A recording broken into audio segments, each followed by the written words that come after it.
Hi there, everybody. Welcome to the Out for Business LGBTQ specific webinar from the University of Michigan Ross School of Business. My name is Rajiv Khattar. I'm a current student here in MBA 2. I'm here joined with two other current MBA students, and it's only us students here on this call. And we're just here to talk about the LGBTQ experience here at Ross. Specifically, this is just meant to help you guys understand a little bit more about what it means to be at Ross as an MBA student, to better get to know some people who are a part of the LGBT community. And it should take about 45 minutes to an hour or so. We will have time for questions for you guys at the end. We do have a couple of questions. Thank you guys for sending some in that we're going to answer. But in addition to that, we're also just going to have the ability for you all to add questions of your own. If you're in the GoToWebinar session, you can actually see a questions panel or tab where you can actually ask your questions there. We'll see them live as you send them in. One quick thing just before we get started, just a quick note on language. Just in general, I'll be just using the phrase LGBT, just meant as the full inclusive, all letters of the alphabet as well in there, just for sake of brevity. Alrighty, so without further ado, let's get started.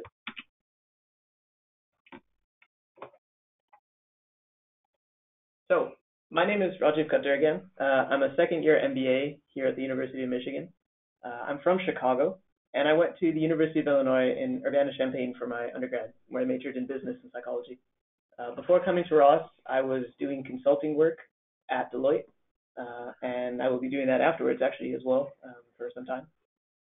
And I did something, a part of the MBA program is something called MAP, which is our multidisciplinary action projects.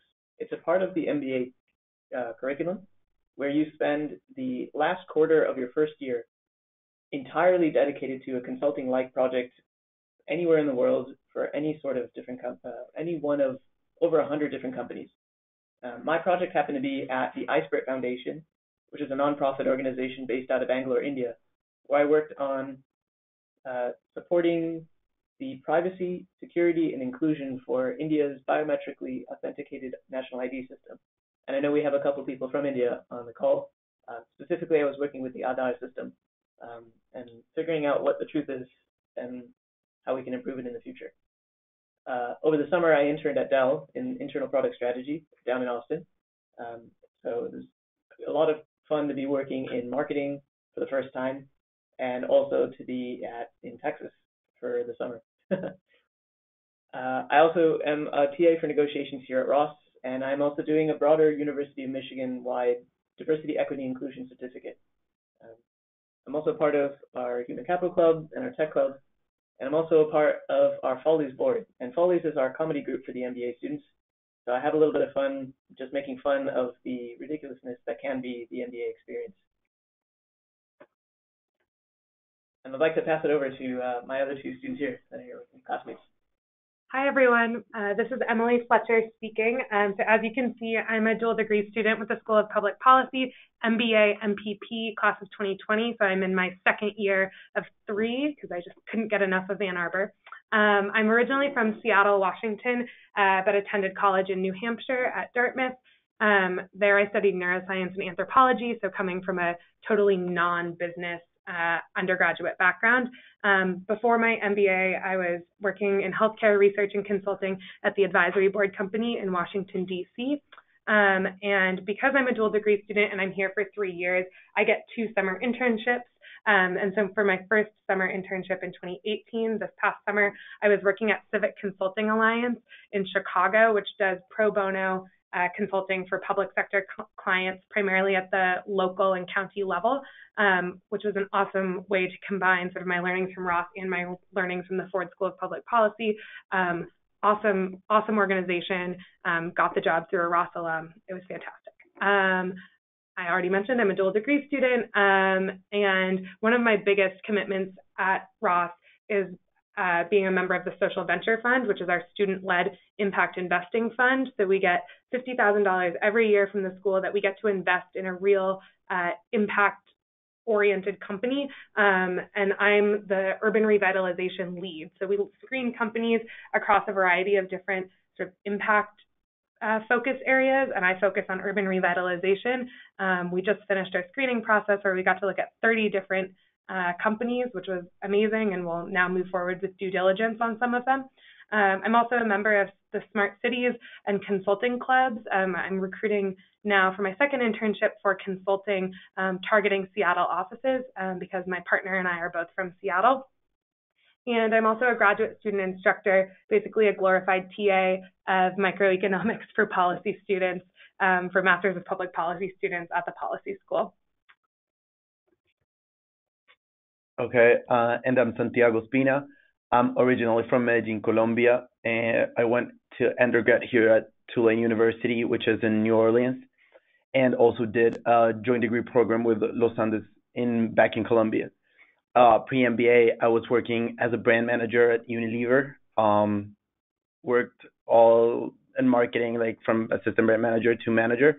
My post-MBA interests are marketing and consulting. And like to do marketing here as a brand manager, also try to do some consulting. Some things that I'm involved here in the school is the Detroit Revitalization project, which I'm working right now, which is a consulting project you do like for 6 months, working in some specific project in Detroit, which for me, it's awesome. And it's a good experience to understand how consulting also works. And I'm a member of the consulting, the marketing, and the general management club. Great. Thank you, everybody, for introducing themselves. One thing that we definitely want to stress is that rosters are very supportive of the LGBT community. You can see on the left, we have a picture here of our fancy shirts with the phrase, the team, the team, the team. It actually came from football culture here at University of Michigan. And we kind of remixed it for use for the LGBT community. These shirts, we use them to fundraise money for the Gym Toy Center, which we'll talk about in a little bit. But it's a local LGBT-focused community center. And these shirts flew off the shelves, basically. Within literal hours or maybe even a day or something like that, we had gone through our entire stock of all the shirts that we had, and we had to actually order more. And those went through within another hour or two. Just shows just how supportive everybody is here at Ross. You can see a bunch of the out for business leaders as well in this picture, as well as just our general students and some of the admission staff as well. You can actually see that if you take a look. Diane Economy's on the left side. On the right side, we have an event called Coming Out Week, which happens in October. We take the idea of Coming Out Day, National Coming Out Day, and then extend it to a week. And we'll talk more about what that means in a little bit. But one of the activities that we did was actually just to bring together our classmates to take a picture on the stairs of Robertson. This is just a small sliver of our classmates from one section. But my section last year had done a similar photo. What I'd done was I'd actually asked them on our GroupMe, as you do, to basically put on clothes of certain colors based on their last name. And then within a day, everybody was so willing, and almost all of my section, which is about 85 people or so, came on the stairs and came out just to support LGBT rights and the LGBT community. So it was really nice to be able to see people that I didn't think who would actually be supportive come out and be supportive. And since that was last year, I didn't even know them that well because it was at the beginning of the year. But now I know, truly, just how supportive everyone is. The idea is that this community is also very engaged. And you can see that in just the ability to come together very quickly. And then on the more formal side of our organization, we're from Out for Business, which is our LGBTQ plus student group here at Ross. And we sort of have 3 pillars of what we do: build community, support our students on their career path, and building awareness among the broader Ross community. So it's a group for both LGBTQ students and allies, and we've been growing a lot in size. I think year over year there's been pretty significant growth. I'm also happy to say there's been particular growth in our women-identified population in OFB, which has historically been under-indexed in most MBA programs. So in addition to building community, there's a lot of career support that I'll talk about in a minute, and that's specific to the Out for Business community. And then to Rajiv's point, we've built awareness, and from awareness, I think, comes support within the community here at Ross, and even beyond that to the University of Michigan.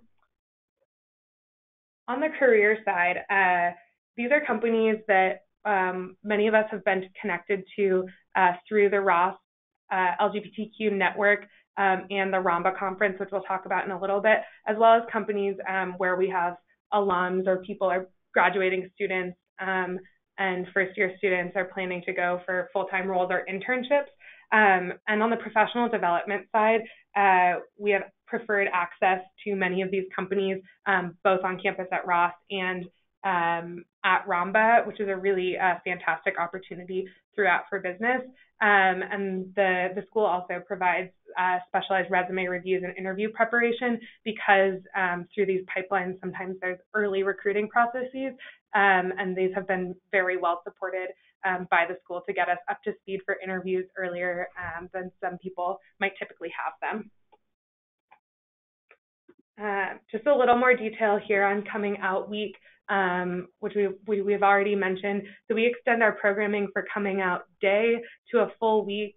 This is an event, this picture is from an event called Story Lab that is not a Coming Out Week specific event. It's an event that happens semi-regularly at Ross where people tell very personal stories about their own lived experience.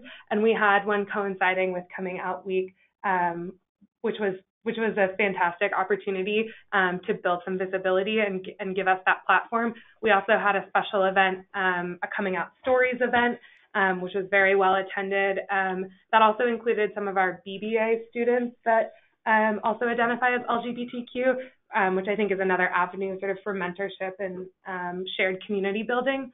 And other events we had that week, we sold the shirts, or we raised money via the shirts. That was a phenomenal response. We had speakers from Amazon talk about being LGBTQ in the workplace. And I think we also hosted some social events. We had a concert with our business school band, Risky Business, that was co-sponsored by Out for Business. So it was a jam-packed week with really fantastic attendance across the events and support from the community. Okay. So apart from that, we have building a community, this is all of the Out for Business, not all, but part of the Out for Business community, and we have a lot of things that we do on a regular basis just to keep in touch with. We have a group, and then we talk in the group, but also we meet probably once a week or once every 2 weeks just to do a potluck, or we go out to go dancing, or we do a lot of different stuff. I guess, yes, right? Mm-hmm. Oh, and also the community, through Ross, we've made a lot of different events.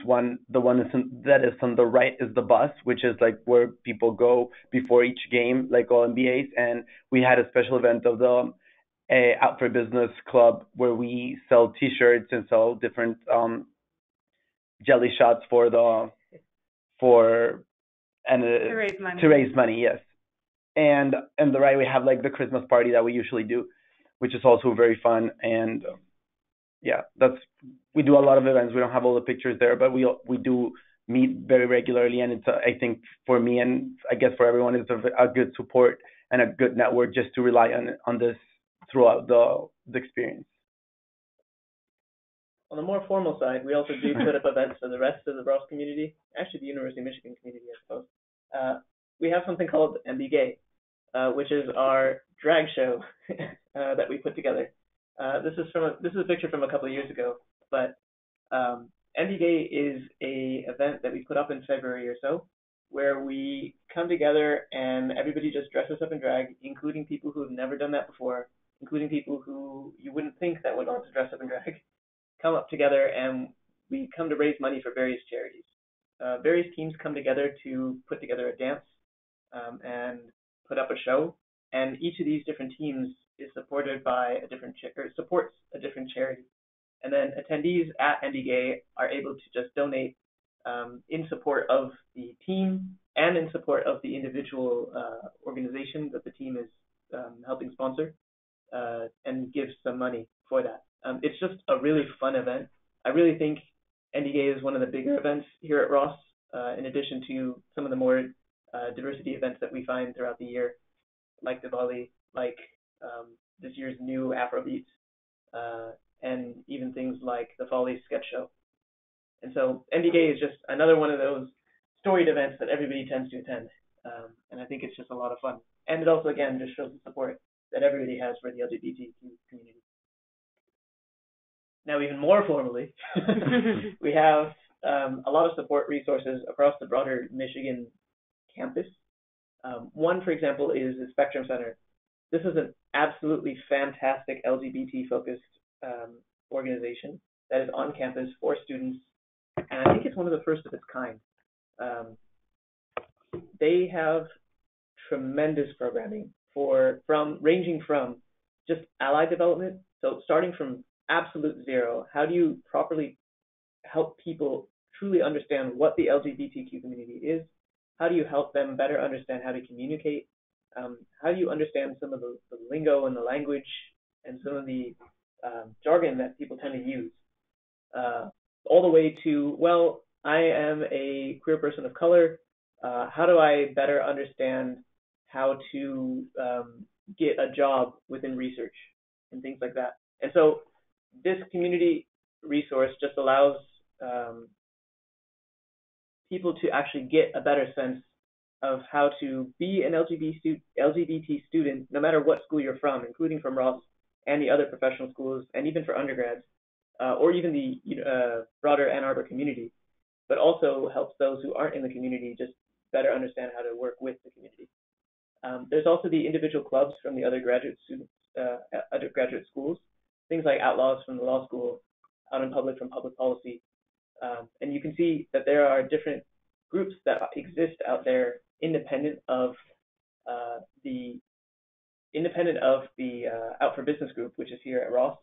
And we tend to have different events throughout the year just to make sure that we're also meeting up with them. So we'll co-sponsor events with the other schools, and we'll just generally have like an evening out together, or the broader graduate school system called Rackham puts together a broader LGBT-focused event once or twice a semester. And so even if you're looking at the University of Michigan more broadly, there's a lot out there for you. In Ann Arbor, like I said before, there's also the Jim Toy Center, Equality Michigan, Speak Out, plenty of resources just everywhere you look. Ann Arbor is a very, very, very LGBT-friendly community. In addition to that, just wanted to give a nod to our fantastic support from the admissions office and from the administration here at Ross. Some of you may have interacted with Diana Economy. She's a huge ally to the club. She's at most of our happy hours, and just a great resource for us as students in Out for Business. And then also Taryn, who is our Director of Diversity and Inclusion and is in regular contact with our club leadership to make sure we have the institutional support we need as Out for Business. And then we just wanted to talk a little bit about the ROMBA conference. Again, not a Michigan-specific event. This is a conference that brings together business students from across schools to attend programming, interview with companies, and just generally connect with other members of the LGBTQ business community. We had a really great time this year in Minneapolis. I think this is most of us who went, but not all of us. I think about 15 of us from Ross went total to ROMBA, and it was a really amazing chance to connect with Ross alumni who are in the business world, but also just generally connect with companies. I actually have an internship offer that came out of the ROMBA recruiting pipeline, which is pretty amazing because I haven't even submitted my resume for most other consulting jobs yet. And in addition to sort of the community building that we had as a Ross group while we were there, the Ross Career Development Office provided support prior to us attending the conference to make sure our resumes looked good and we had the support we needed to have a sort of successful ROMBA experience. So socially, this was an amazing weekend, and professionally, it was highly productive too. what's nice is that the University of Michigan is actually part of the Ramba Fellowship, and Ramba means Reaching Out MBA, so it's specifically for pretty much just top 15 schools. You can take a look at the website over there to see if you're interested. Please do submit your preference if you want to be considered for the fellowship. I actually am a Ramba Fellow, and the fellowship really is just taking leadership within the LGBT community while you're here at school, just to provide an open ear for those who may want to talk to you, to provide some leadership within LGBT community events, to provide some sort of support for the broader LGBT community. And it's meant to be just another leadership activity and a leadership position for you. It's a fellowship that's offered to you just when you get accepted. It does also, a nice thing, come with a scholarship. So there is some money also involved in there. So if you are interested, please do go down to the link that's over there and also submit your name. Okay, so the Michigan Network, it's more than 500,000 alumni around the world, and you can rely, like for me, especially like looking for internships here as an international student, can be kind of like hard at the beginning, but then you know that there's like a lot of people that you can reach out and they're very like willing to help you, which is I think it's one of the plus of being a Michigan alumni. But also I've been talking to a lot of OFB members that have been here before but now are working on big companies and that are really helpful and try to understand me and try to kind of guide me through the path so I can end up landing a good job or and a good internship. And then we have. So before we maybe get started, this next section is just going to be a bunch of questions that we've taken from your questions that you submitted beforehand, as well as a few questions that we think that might be interesting to you. So we're going to answer a few of them on our own, but as we continue through here, this is probably a good time where you can start asking questions through the chat function. There's a questions function actually on this seminar. So either way, however you ask a question, we'll see it and we'll make sure to hit it at the end. But we have a few questions that we want to make sure that we hit before we actually get to that open question time frame. Okay, so the first one is what's life like in Ann Arbor? I think Ann Arbor is a small city, but you can find a lot of different things, and there's like everything for all types of people. So if you want to there's a lot of restaurants. If you want to do sports, you can do sports, like outdoors things. I've done a lot. I've been like, you can walk through parks, goat running. Yesterday I went to ice skate, so you can do a lot of different stuff. If you're outdoorsy, but then if you like restaurants, there's all types of food. There's all types of clubs also that you can, if you want to go. So I think it's a very like, there's a lot of things and there's a big variety of things that you can go and do. And the MBA like has every day you have something to do with your section or with the whole class or with your clubs. So it's very, very fun to be here. I would just add to Santi's point that I think Ann Arbor is really special because it's small enough that everyone is really focused on building community here. People aren't pulled in too many other directions beyond the community that they're building in Ann Arbor, but it has all of the amenities that you would expect of a city. I don't think I've at a much lower price point than many of us might be used to if we're coming from larger cities. Right. So I think it's a nice balance of having everything you want to do, movie theaters, restaurants, bars, clubs, a gay bar, regular gay nights at other or LGBTQ nights at other bars and clubs in Ann Arbor. In addition to all of that, we're only about 45 minutes or an hour to Detroit, which I've absolutely loved from both the policy student perspective, but also the social perspective. So my fiance and I have gone to dinner in Detroit because there's a lot of sort of new hip restaurants to check out. And then we've also taken advantage of going to Tigers games because we're baseball fans, and going into Detroit. We just went to a concert last week and then went bowling, which is this weird combination of bowling and football that if you come to Ann Arbor, you'll have to check out because it's unique and really fun. But all of that is just to sort of build on what Santi was saying, that it's a really lovely place to live and sort of exceeded my expectations in pretty much every way. Yes. Okay.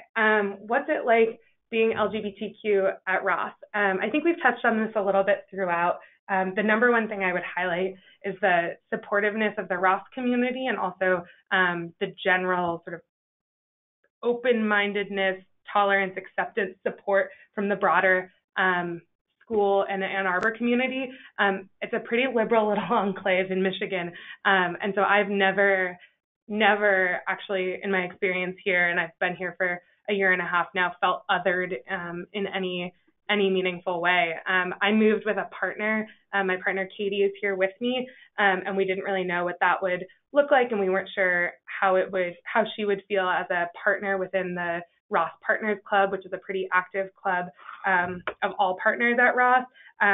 But we've both really been amazed by how seamlessly we've been integrated into the community, how accepting people are. People are always asking me where Katie is when she's not at events with me for both my section and OFB and other activities.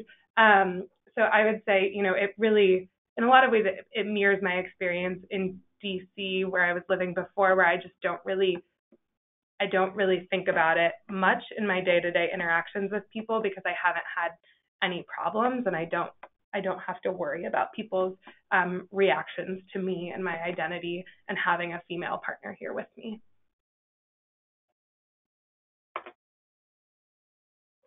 What it's like to be an international LGBTQ student at Ross. I think it's pretty similar to what you said. I think maybe the country that I come from, it's not that you can't be that open, I guess, of being LGBTQ, or you kind of like struggle at the beginning to say it. But I think here everyone is so open and so like willing to understand and willing to, to make you feel welcome, that you just like, it's like being any other student. I don't think my being LGBTQ makes the experience any different. The only thing that I think it adds is just like you have a stronger network because of the OFB community that really helps you, and just it's another club that you feel like you're part of, and people are very interested in you. So that's my point. Okay, I'll take this one. Well, Ross helped me get a job on the coast.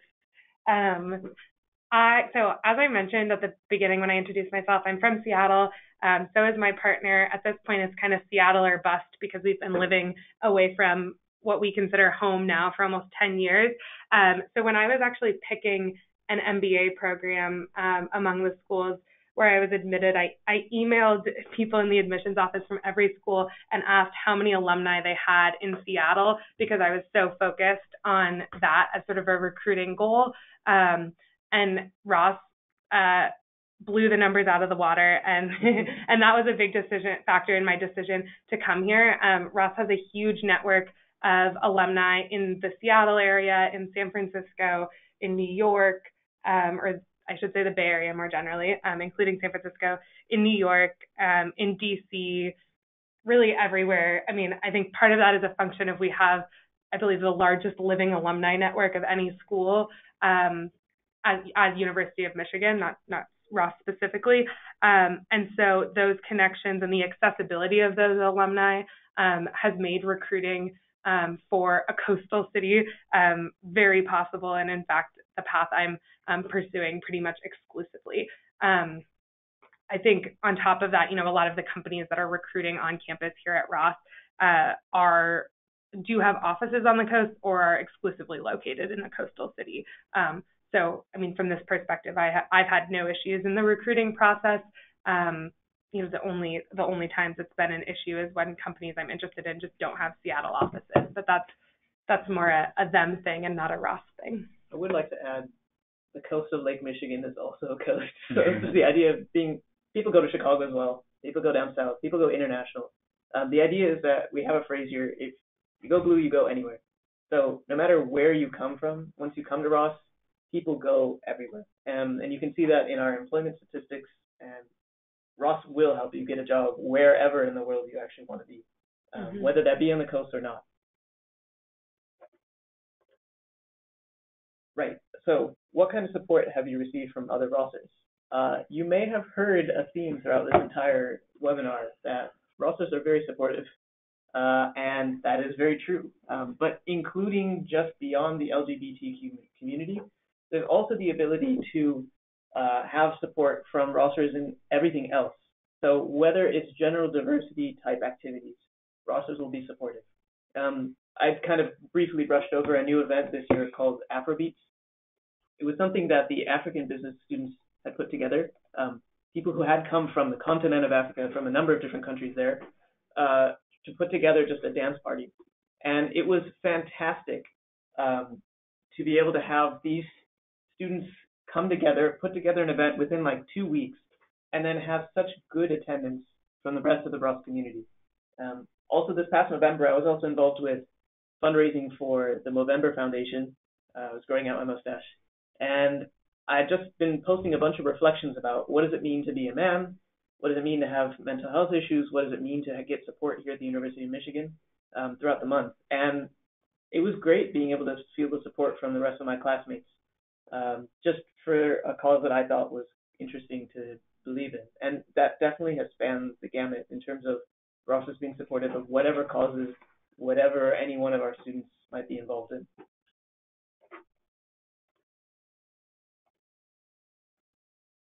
Great. So I think that wraps up the questions that we had in advance that we wanted to go through. And I see that we have some questions coming in, so want to address those, and then please keep sending in any other questions that you have as we keep talking. So the first one we have here is, what are some challenges of being a queer person of color at school, and what has the school done to make sure that the queer person of color feels included? As a person of color, I can definitely answer that. As said before, it literally has not been an issue. Diversity in general within an MBA program, especially one like Ross, is very, very much celebrated, and in every single dimension. And so the idea is that the school makes sure that there are resources there available to you directly to support you. There are students who bring up their own needs, and the school is available to listen to them. As we mentioned earlier, there's a couple of resources of people that we have direct channels to, both on the admission side, on the diversity inclusion side, as well as direct channels to administrators within the Ross community, but also the broader University of Michigan. And so for me, it has not really been a challenge of any sort. I will say on the social side, which is not at Ross side at all, just it's the general questions around what does it mean to be a queer person of color within the LGBT community broadly. But that really isn't a Ross concern or issue. That's just more of we're figuring it out as a society. Yeah, and I think one thing I would say also just generally about like the community and what we've said about people being supportive and things not being an issue. There are always, not always, but hopefully not always, but people do make missteps in language, and people make missteps in how they approach issues. And I think one thing that I've been really amazed by that I didn't know if I would find is that when there are sort of these, I don't know if we want to call them microaggressions or sort of issues that come up on a sort of smaller or interpersonal level, people are really open to talking about them and addressing them. So I don't want to, I don't want us to give the impression like, this is a perfect place where nobody ever where nobody ever has put their foot in their mouth or, where people do no wrong. Yeah, where people do no wrong. Like we're somehow like better than anywhere else in the continental US or something like that. Like there certainly are those missteps that happen, or people or you realize that someone maybe hasn't been exposed to people of certain identities in a professional setting before or something like that. And I think some of that gets back to our awareness building, but I would also just say that I've been really amazed by people who maybe I prejudicially didn't think would be open to conversations about identity and race and LGBTQ issues, and they have been, and they're willing to have those conversations and get to a point where we understand one another better and are able to sort of move past that. So I wanted to add that I'm not a queer person of color, so don't want to represent my experience as that, but I did want to add just on the more broader like community side that when there are issues, I think people have been really amazing about being open to talking about them and addressing them. I can definitely echo that, because the amazing thing is that people are willing to learn, and it's not coming out of a place of maliciousness sometimes it's just pure ignorance. Like they literally have never had this experience in their life before. And that's great because that's just an opportunity to learn. And that's why I feel like it hasn't been an issue in my mind. Because in issues where you start finding resistance and you don't really find that either. The next question that we had was, can you talk a bit about the mental health resources available at Ross? Why, yes. I spent a whole month thinking about this. We have something called CAPS, Counseling and Professional Services. It's specifically for students. It's through the University of Michigan. There is actually a CAPS representative dedicated to Ross. And you can actually take a look online at caps.umich.edu, I think, or you could just Google CAPS and UMich. And you can find out more about the CAPS program. But CAPS is just, if you need help with counseling, if you need help with the stresses of the MBA program, if you need grief counseling, because this is a 2-year program, things do happen. If you need a resource or a reference to another mental health professional or to the broader University of Michigan, like all of those are available to you. And that is something that is very accessible and free because you pay for it with your tuition here at the University of Michigan. The nice thing is we are also very close to the Michigan Medical Center, like within a 5-minute drive, I'd say, 10 minutes maybe.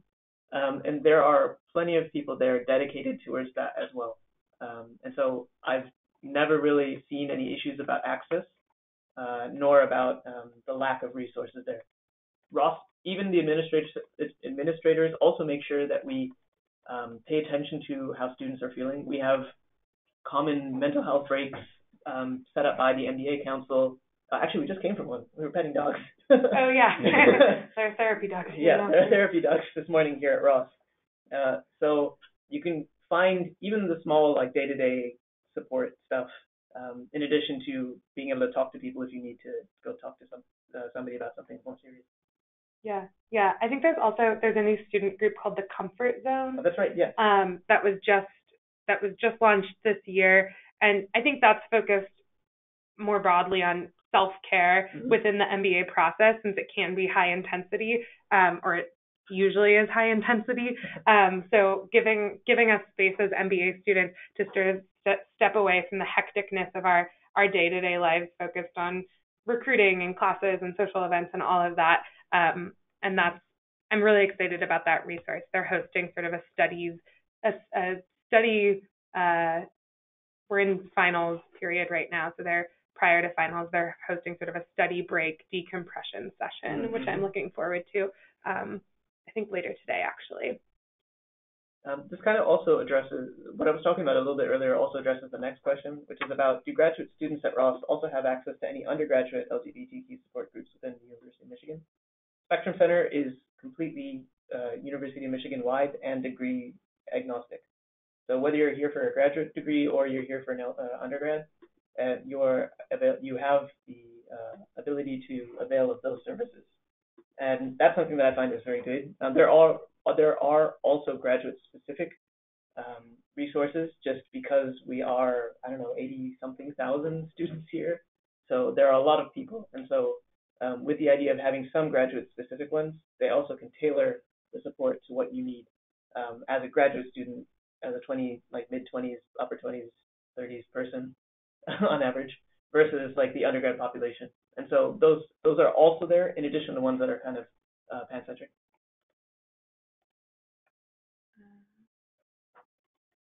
Any other questions that we might have?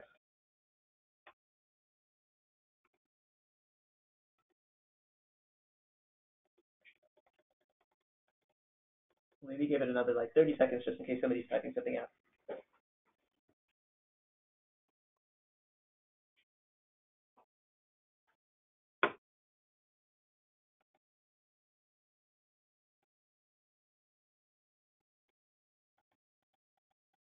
All right. Well, if that's all the questions you guys have, thank you all very much for attending today's seminar.